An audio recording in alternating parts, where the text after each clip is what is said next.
According to numerous studies, 70% of families lose their wealth in 2 generations, and 90% lose their wealth in 3 generations. Now, while the reasons for these dramatic losses can vary, open communication and clear planning can go a long way towards helping a family sustain its legacy.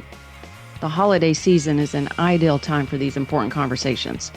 And in today's episode, Marc and I are going to talk about some questions that you can use to foster a deeper money conversation with your loved ones. It's easy to get lost on the way to retirement. Things like taxes, improper planning, and excessive market risk can all lead you astray from your goal of a successful and happy retirement. That's where Liz Whittaberry comes in. She's a holistic financial advisor and the founder of Best Path Advisors, and she can help guide you to a better financial path. This is Retire on Your Best Path with Liz Whittaberry. Welcome once again, folks, to Retire on Your Best Path. Thanks for hanging out with Liz and I as we talk investing, finance, and retirement. And we do have some money conversations to go over today. And it does make sense, Liz. It's, the holiday season is upon us. And so, we were kind of talking a little bit about some of your questions that you send out in your Friday emails. These are some good, timeless questions, good things to have conversations with the family. And I know sometimes people say, well, I don't want to have maybe what some might consider dark or depressing conversations around the festive holidays, but everybody's there, and it doesn't have to necessarily be something that seems dark or depressive. You can just have, I think, a good conversation about what's going on with, especially if you've got aging parents, right? My mom's 83, as we talk about often, and so every now and again she'll bring something up at these events, and I think that's a good thing. It is a good thing, and it is a good opportunity to hopefully have just a bit of getting to know how each other's thinking a little bit better and have that opportunity, not necessarily right at the moment, but know what kind of influence you want to put into your kids' lives or into their thinking over the coming years. Yeah, and exactly. Guide that. Part of the legacy is more than just the money that you're going to give them. Yeah, for sure. Right. There's so many little pieces in that. So let's kind of just dive into this a little bit. And again, you send out some of these things in your Friday emails. So these are good questions. Like, just basic, like what kind of money lessons did you inherit or learn from your parents or your grandparents or something like that? Right. So what's some things to think about? And I like this one. The most important lesson I learned about money from my dad, mom, or grandparents. And you can narrow that down to who you want to focus on based upon who was in your life. And just talk about that, because your kids may not know what you learned or where you came from, how you've grown. They just see the end product. Right, right. And they may not know the thinking that you had getting there, and that could really influence some of their thinking. For me, looking back, I know I had a lot to learn. Our family didn't really talk about money or financial decisions. No one was particularly financially savvy. I think that's most people. I think that's most families, really. But yeah. Yeah. And so, I saw like my great grandmother when she was living, she was the matriarch of the family in my view. And we would go to her house at Thanksgiving and at Christmas, and she would do all the cooking. She wouldn't let anybody help. She wouldn't let anybody chip in. And she was not wealthy. She never learned to drive, but she really wanted to do that. A lot of the stuff that she cooked, she had grown herself on her, in her garden off of the back porch. And I just saw how hardworking she was and how much she cared about really making something special for her family in that moment, that opportunity that she had. And so, just thinking back over that really led to me doing what I do, knowing that everyone needs to know more and learn more. And that's where my mission to keep learning and then passing it on, that's where it's come from. And so, I think sitting down and sharing those kind of stories with your kids, how have these things shaped your life? And then find out how have their lives been shaped by maybe your parents or your grandparents, and begin to get an idea of that. I think it could be a really good bonding conversation. Well, and if you think about the technology boom and changes, Liz, really. So if you're sitting there, I'm in my 50s, right? My daughter's almost 30. We don't have any grandkids yet, but it's potential, right? So there could be people in a similar situation that have grandkids at the table now. Maybe let's say they're 5, 7, 8, 10, whatever. And then you've got an 80-year-old, great grandparent or grandparent or whatever the situation might be. And think about all that 80-year-old has seen change, right? I mean, just the amount of stuff that's changed technology-wise from a financial, planning standpoint or whatever. So there's a lot of little things like there was this funny story that I forget where I heard it from, but it was talking about how they always saw their, kind of like you always saw their grandmother when she'd make a ham for a holiday, and she'd cut off one big end of the ham, and then she'd make it, and they'd serve it, and blah blah blah.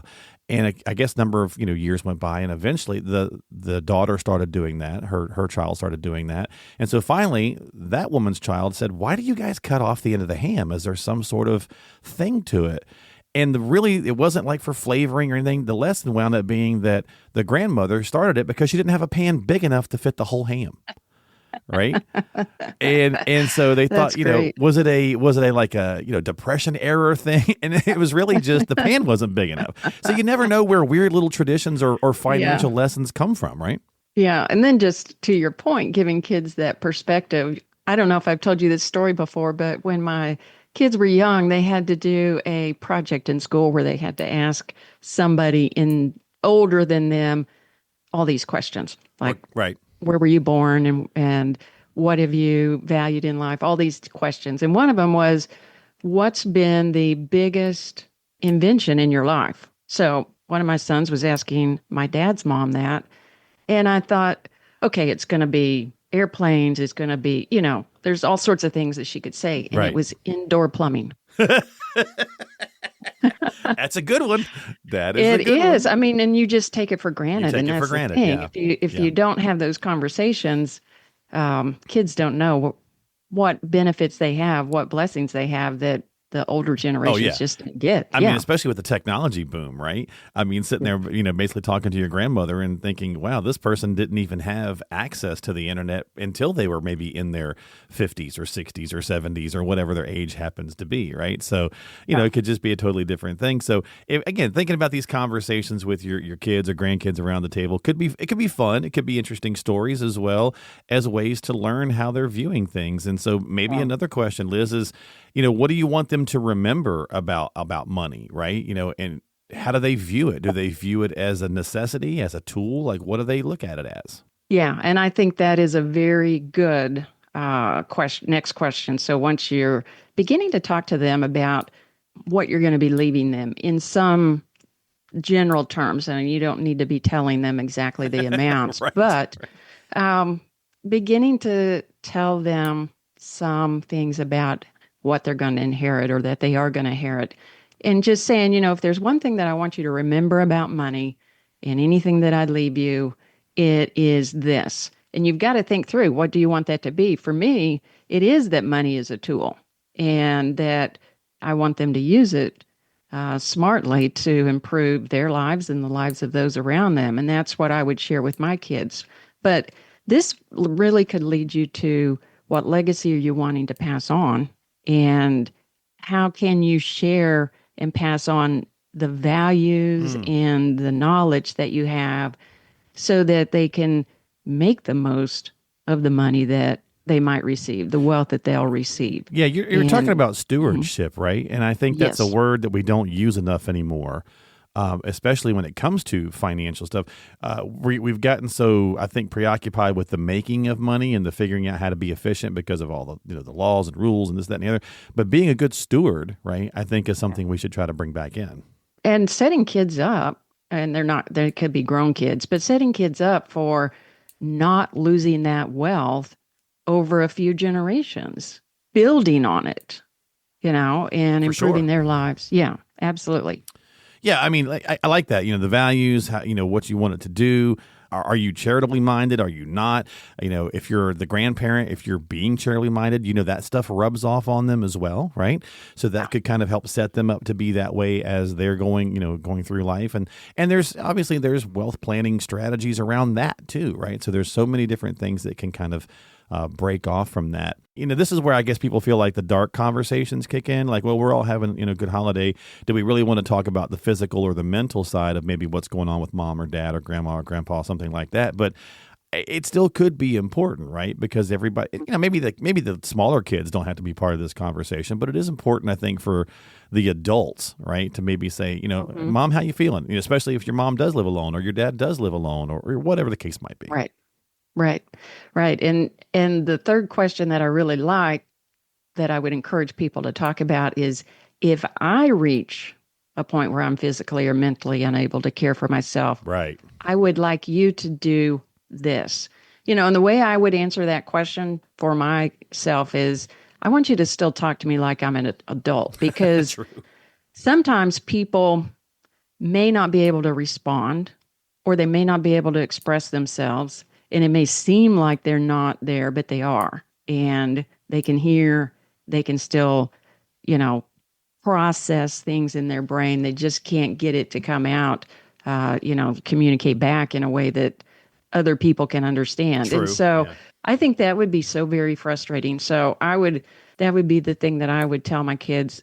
You've got to let your kids know that if that time comes, and I've got to let my kids know and make sure that they know it. If that time comes where I cannot take care of myself for whatever reason, don't feel guilty. Don't go it alone. Don't carry the burden all by yourself. And know that I'm gonna do my best to be flexible and be on board with what's best for me. But that can be difficult. So don't. For sure. Do what you need to do. And I need to give them that permission now. Well, Liz, think about that conversation you and I had not that long ago. I can't remember if it was the last podcast or the prior one, that interesting way of framing some of those questions that author had. Are you, this is a great time again to talk about, are you assuming that the kids are going to take care of you, right? Have you guys actually talked about that? Or do you just assume, that they're going to handle that stuff? So this could be a good time to maybe get into some of that over the holiday season and say, hey, listen, if I do become a bit infirmed or whatever, what is the game plan? What do you guys want to have happen? Can you guys take me on in the house, or do we need to look at other options? I mean, I think it's a great time to have that conversation. Do too. Yeah, I do too. Tough, but important, right? It is very important. Okay, what else? How about the money? I like the money issue, right? If money was not an issue, I think that's a fun one too, right? Hey guys, if money wasn't an issue, what would you like to do? The one thing you like to do the most. And I think this is something just to get to know each other better, because there's probably things that your parents would do if money weren't an issue that you're not even aware of, because we don't go around talking about that. And may not have ever told you, even though, you guys might have a really close relationship with your family members. There's some things people keep to themselves. So yeah, it just doesn't come up. And if money's an issue and you can't afford it, then it's not something you're probably talking about. But it could be a very interesting conversation, and it could lead to some creative ways of doing some new things together, or just a better understanding of what is inspiration for each other. And I think that could be a great bonding thing. For me, I would answer this question right now. And I was thinking about that as I was preparing to talk with you today, and say, I'm really pretty content right now. There's not a lot on my list, but if I could, I would pay for a huge, bring all the family in, make nobody have any cost to come in, have a big, big, big family reunion. We used to do a lot more getting together before everybody had kids and grandkids, and everybody goes your own way. You just get so busy that it's hard to get all the people together in one room at one time. That would be fun. Yeah, for sure. Again, it's holiday season. You're getting together. Sometimes it's stressful. Let's be honest. Sometimes getting together with family can be stressful. So you don't want to make it more stressful, but it could be important. If you feel there's a place in the conversation where you can kind of maybe dip into some of this stuff, it could be worthwhile, Liz, right? I mean, just, I think feel it out. Yeah, exactly. Just one question, and, think about it and what you would say, and have it be a very non-confrontational, gentle, inquisitive, curious conversation. Yeah, exactly. Anything else we missed before we wrap up this week? I think that's it. I think it is always good to do what you can to encourage your children and grandchildren to be on their best path. And so that was the reason this is on my mind, as Thanksgiving is coming up and Christmas soon after that. So I hope it's helped. I hope it's given you some ideas. Well, it's my favorite holiday. I know a lot of people, it's their favorite holiday as well. Thanksgiving, that is.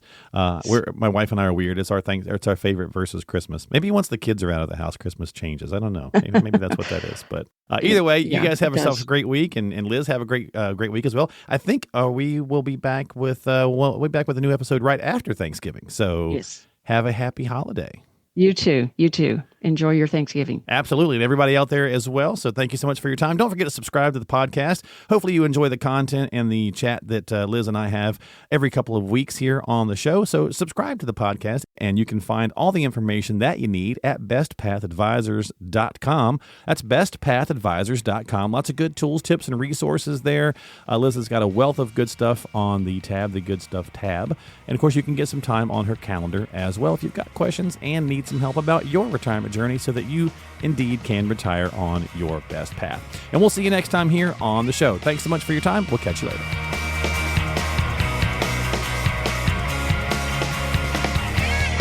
The preceding program is sponsored by Best Path Advisors, which is solely responsible for its content. Securities offered through J.W. Cole Financial, member FINRA SIPC. Investment advice offered through J.W. Cole Advisors. Best Path Advisors, J.W. Cole Financial, and J.W. Cole Advisors are unaffiliated entities. The opinions expressed by Liz Whitberry should not be construed as specific tax, legal, or investment advice, nor as an offer to buy or sell any securities mentioned herein. Neither J.W. Cole Financial nor its representatives provide legal, tax, or accounting advice. Persons who provide such advice do so in a capacity other than as a registered representative of J.W. Cole. Investing is subject to risks, including the loss of principal. Due to volatility within the markets mentioned, opinions are subject to change without notice. Information is based on sources believed to be reliable, however, their accuracy or completeness cannot be guaranteed.